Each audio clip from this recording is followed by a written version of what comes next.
ये हमारा सबसे important concept on the basis of control exam के लिए बहुत इंपॉर्टेंट है। तो कंट्रोल के बेस पे होल्डिंग सब्सिडी कंपनी और एसोसिएट कंपनी हो सकती है। आइए, होल्डिंग कंपनी को डिफाइन किया 246 में, सब्सिडी को डिफाइन किया गया 287। ये दोनों एक रिलेटिव टर्म है। होल्डिंग कंपनी का मतलब क्या होगा? ऐसी कोई भी कंपनी जिसकी एक या एक से ज्यादा सब्सिडी, उसको बोलते हैं होल्डिंग कंपनी। ठीक है, अब यहां पे इस लॉ के पर्पस के लिए कंपनी इंक्लूड्स बॉडी कॉर्पोरेट, मतलब जहां पे भी कंपनी वर्ड उसमें दोनों शामिल होगा, बॉडी कॉर्पोरेट शामिल है। और बॉडी कॉर्पोरेट वर्ड में इंडियन कंपनी, फॉरेन कंपनी दोनों शामिल होती है। इसका मतलब ये हुआ होल्डिंग सब्सिडी का रिश्ता एक इंडियन कंपनी और फॉरेन कंपनी के बीच में हो सकता है। अब बात करते हैं सब्सिडी कंपनी। सब्सिडी कंपनी को डिफाइन किया गया सेक्शन 2 क्लॉज 87। एक कंपनी दूसरी कंपनी की सब्सिडी 3 तरीके से हो सकती है। पहला तरीका कि अगर कोई दूसरी कंपनी इस कंपनी के बीओडी को कंट्रोल करे।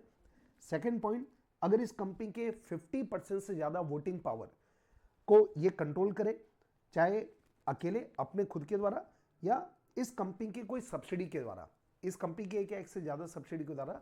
इसका मतलब ये हुआ अगर ए लिमिटेड ने बी लिमिटेड के 50% से ज्यादा वोटिंग राइट कंट्रोल कर लिया तो ए लिमिटेड होल्डिंग बन गई।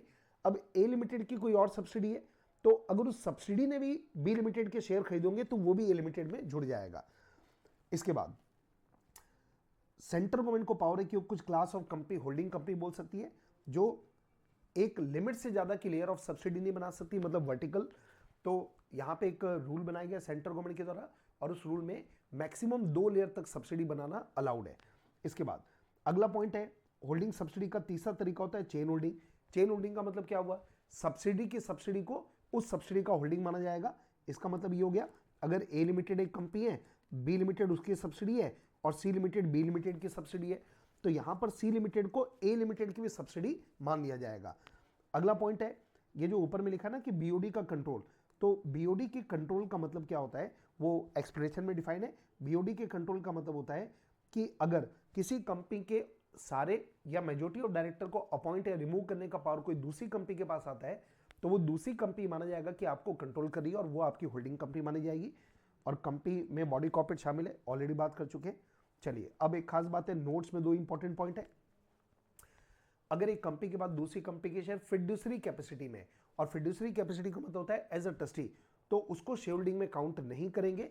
लेकिन अगर एक कंपनी ने कोई दूसरे कंपनी के शेयर खुद के नाम से नहीं खरीदे बल्कि नॉमिनी के नाम से खरीदे तो उस केस में उसको इंक्लूड किया जाएगा।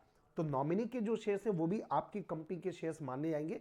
मतलब कुल मिला के 2 चीज ध्यान रखना है, फिड्यूसरी कैपेसिटी में शेयर है इंक्लूड मत करो, नॉमिनी के रूप में, नॉमिनी के नाम से आपने कोई शेयर खरीदा है तो उसके शेयर को भी आपके शेयर में शामिल किया जाएगा होल्डिंग सब्सिडी के रेस्ट्रिक्शंस के लिए।